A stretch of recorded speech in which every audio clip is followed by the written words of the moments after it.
Et si certaines zones de la Terre, comme le Bas-Saint-Laurent, étaient recouvertes de brume indéfiniment? Il est où ce spa? Un cycle de l'eau complètement détraqué? Un réchauffement inattendu dû à l'effet de serre? Et une atmosphère qui se scinde en strates surchauffées? Quel avenir pour la vie sur cette planète?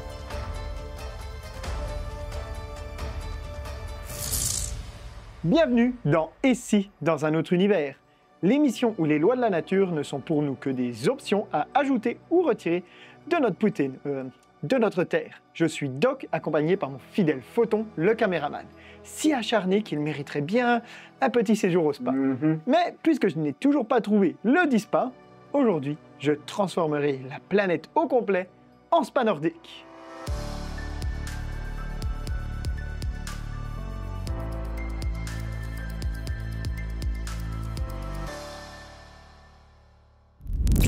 Ah, quoi de mieux qu'une petite brume au ras des vagues ou un brouillard qui étouffe la lumière des lampadaires un soir d'été pour vous plonger dans une ambiance de mystère et d'aventure. On parle de brume, de brouillard, de vapeur d'eau et même de smog. Mais quelle est la différence? Eh bien, tout ceci commence avec le cycle de l'eau.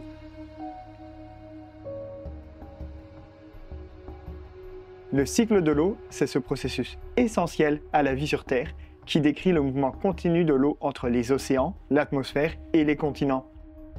Sa première étape est l'évaporation et l'évapotranspiration.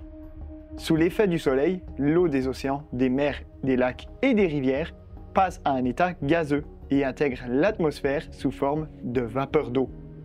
Les plantes y contribuent également grâce à leur transpiration. S'ensuit la condensation, alors que cette vapeur d'eau se refroidit en altitude et forme les nuages. Quand les gouttes d'eau deviennent assez grosses, elles retombent sur Terre sous forme de pluie, neige ou de grêle grâce à la gravité. Ce sont les précipitations. Une fois au sol, une partie de l'eau s'infiltre dans les sols pour alimenter les nappes phréatiques, tandis que le reste rejoint les cours d'eau par ruissellement. Et enfin, l'eau retourne dans les océans, son cycle est terminé. Ce processus naturel maintient un équilibre hydrique planétaire malgré une répartition plutôt inégale des ressources. 97,17% d'eau salée contre seulement 2,83% d'eau douce. Pas un très bon score pour l'eau potable, alors arrêtez de la gaspiller en nettoyant 4 fois de suite votre auto. Quant à la brume, elle se forme à l'étape de condensation. Enfin, brume ou brouillard, la différence, c'est que les météorologistes définissent la brume par une visibilité horizontale supérieure à 1 km, tandis que le brouillard réduit la visibilité à moins d'1 km. Quant au smog, c'est une forme de l'un ou de l'autre qui a été polluée par l'activité humaine et qui est devenu nocif pour la santé. La brume se forme quand la vapeur d'eau se condense près du sol, créant un nuage bas composé de micro-gouttelettes. C'est un processus fascinant, car l'air doit d'abord se refroidir jusqu'à atteindre le point de rosée, ce seuil magique où la vapeur d'eau se condense. Ce refroidissement peut arriver par contact avec une surface froide ou par mélange d'air chaud humide avec de l'air froid. C'est ce qui se produit lorsque votre haleine devient visible par temps froid. La vapeur d'eau se transforme ensuite en gouttelettes autour de noyaux de condensation, c'est-à-dire des petites particules appelées aérosols. Ces noyaux peuvent être naturels comme les sels marins ou le pollen, ou alors créés par l'humain comme les polluants. Enfin, ces gouttelettes restent en suspension grâce au mouvement turbulent de l'air qui empêche leur chute. Mais elles peuvent également être dissipées par des vents trop puissants. Ah, et voici enfin un épisode où j'ai l'embarras du choix pour provoquer ce changement. Et oui, pour permettre à la brume de rester de façon permanente, on pourrait avoir une surface terrestre constamment plus froide que l'air ambiant pour favoriser sa formation. Ou alors une atmosphère stable, sans vent, afin d'empêcher sa dispersion. Ou encore une concentration élevée de poussière et de polluants pour que la brume se forme autour de ces particules. Un peu comme le smog d'ailleurs. Tant d'options, mais je pense que je vais y aller avec une réalité alternative dans laquelle le cycle de l'eau fonctionnerait sur stéroïdes. et provoquerait une évaporation massive, continue très rapidement, maintenant ainsi une humidité très élevée à la surface du globe. Je ne prends pas le crédit, je m'inspire du scénario de serre humide qui attend peut-être notre planète. Selon certaines projections à très long terme, l'augmentation progressive de la luminosité solaire entraînera une évaporation massive des océans. Cela mènera alors à une atmosphère saturée en vapeur d'eau et à une brume persistante, voire à la disparition des océans. Je vais donc me permettre d'augmenter la luminosité du soleil comme ceci. Pas besoin de beaucoup, vous verrez qu'un cercle vicieux autosuffisant va se déclencher de toute façon. Nous avons simplement besoin d'augmenter d'un poil l'humidité minimum de la surface. Modification des paramètres de l'univers. Si nous allons voir ce qu'il se passe chez Sarah, eh bien, on ne voit pas grand changement, car au Bas-Saint-Laurent, la brume est souvent au rendez-vous, grâce à la proximité du fleuve. Lorsque des masses d'air de températures différentes interagissent avec la surface de ce vaste plan d'eau, elles favorisent la formation de la brume. De plus, la région bénéficie déjà de faibles vents et d'une humidité ambiante élevée. Sauf que, dans cette réalité alternative, ce n'est plus uniquement la prérogative du Bas-Saint-Laurent. Le monde entier est soumis, depuis la nuit des temps, à une humidité extrêmement élevée. Or, la brume n'est pas si innocente, car elle provoque un certain nombre d'impacts climatiques, et l'effet de serre est en tête de liste.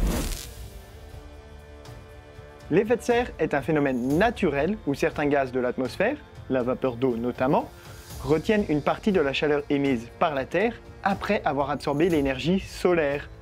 Cela permet de maintenir une température moyenne d'environ 15 degrés à la surface, rendant la vie possible. La vapeur d'eau y participe activement car elle est le principal gaz à effet de serre naturel, absorbant et réémettant le rayonnement infrarouge, ce qui amplifie le réchauffement de l'atmosphère. Dans notre réalité, la vapeur d'eau est responsable de 50% de l'effet de serre naturel. Mais, sur cette Terre alternative, son influence serait décuplée. Une couverture totale de la planète provoquerait l'absorption et la réémission de davantage de rayonnement infrarouge, déclenchant un réchauffement climatique bien plus élevé. Mais ce n'est que le début, car cela entraînerait ensuite une réaction en chaîne inarrêtable. Le réchauffement climatique provoquerait une évaporation accrue qui augmenterait à son tour la concentration de vapeur d'eau, et ce, dans une spirale infernale qui s'auto-alimenterait. Votre nouvelle Terre est prête. C'est pour cela que je n'avais pas besoin d'augmenter drastiquement la luminosité du Soleil. Tant que l'évaporation maintient une humidité suffisante pour produire une brume à peu près permanente, celle-ci va provoquer un réchauffement qui va augmenter l'évaporation et l'auto-alimenter. Une fois ce processus démarré, impossible de l'arrêter. Bon allez photons, on va aller voir ça de plus près. Ok. C'est parti.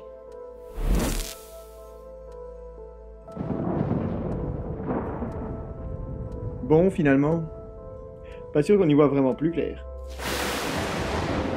Ah oui, c'est vrai.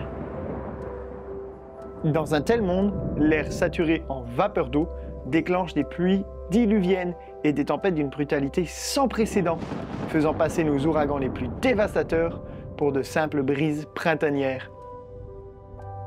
Paradoxalement, malgré cette humidité atmosphérique omniprésente, les sols deviennent progressivement arides. Le ruissellement et l'évaporation accrue créent des déserts dans un monde saturé d'eau. La vapeur d'eau, moins dense que l'air sec, favorise normalement les courants ascendants. Toutefois, une atmosphère saturée d'humidité pourrait modifier la dynamique des nuages et des vents, rendant la circulation atmosphérique plus complexe et moins prévisible. Une troposphère plus chaude et une stratosphère refroidie pourraient accentuer l'effet de serre et piéger davantage la chaleur. Photon! Photon! Mais si l'ambiance est favorable au développement de spas, aurions nous-mêmes été présents pour construire les 10 spas? Si on observe le coin de pays de Sahara, on remarque que de nombreux défis ont pavé la route de l'évolution dans cette réalité alternative. Les températures élevées et l'humidité constante rendent la transpiration biologique totalement inefficace. Cela a donc mis en péril la survie de nombreuses espèces animales à sang chaud, tout en limitant la capacité de certaines plantes à réguler leur température. Même les végétaux auxquels nous sommes habitués, pourtant champions de l'adaptation, succomberaient à la réduction drastique de la lumière solaire pénétrant cette brume omniprésente. Sur cette Terre, ce sont donc seulement les espèces adaptées au manque de soleil qui se sont développées. C'est un environnement avec bien peu de diversité qui a traversé les millénaires.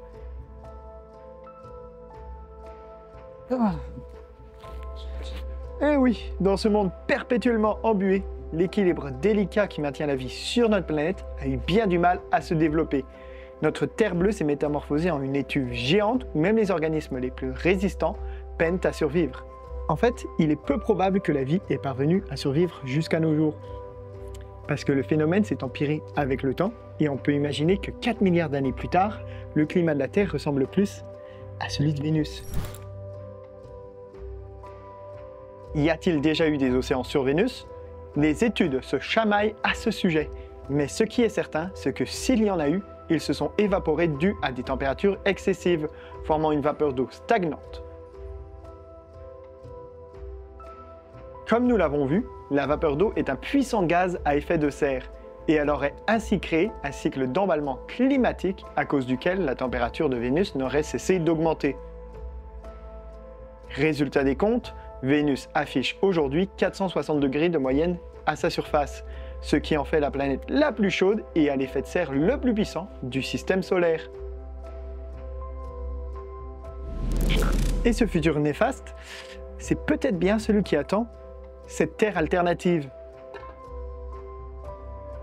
À long terme, l'évaporation massive pourrait faire disparaître les océans, comme le suggèrent d'ailleurs certains modèles pour l'évolution future de la Terre. Et maintenant qu'on y voit un peu plus clair au Bas-Saint-Laurent, là où se trouve d'habitude la maison de Sarah, on peut effectivement voir que les humains, s'ils se sont jamais développés sur cette planète, se sont éteints depuis fort longtemps. Voilà la véritable face de cette Terre alternative au XXIe siècle. Les continents ne sont plus que des vastes plaines arides, percées de roches lessivées et des sols stériles. Les anciens fonds océaniques exposés et secs forment de vastes vallées salées. Les phénomènes météorologiques sont rares ou inexistants, avec peu de variations saisonnières ou régionales. Les températures y sont tout autant homogènes et extrêmement élevées. Saturée de vapeur, l'atmosphère a atteint plusieurs centaines de degrés Celsius. Elle est excessivement dense, bien que moins que celle de Vénus. Elle est devenue irrespirable due à la diminution d'oxygène, mais sa pression atmosphérique a augmenté, car celle-ci dépend de la quantité totale de gaz et de son poids, tous deux plus élevés à cause de la vapeur d'eau. La conclusion est irrévocable. Toute forme de vie complexe a disparu. Seules quelques bactéries extrémophiles y survivent dans des niches écologiques extrêmes, telles que de rares sources hydrothermales ou dans les profondeurs des sols. Et voilà comment une simple stagnation de la brume pourrait transformer notre havre de paix en un désert aride. Heureusement pour nous, la nature a atteint sur Terre un équilibre précis qui nous permet d'y conserver la vie. Mais jusqu'à quand ?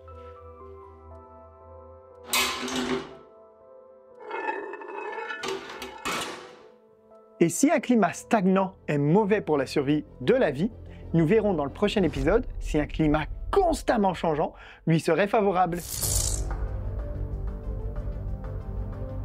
Et si la Terre avait 8 saisons à cause de son oscillation exagérée?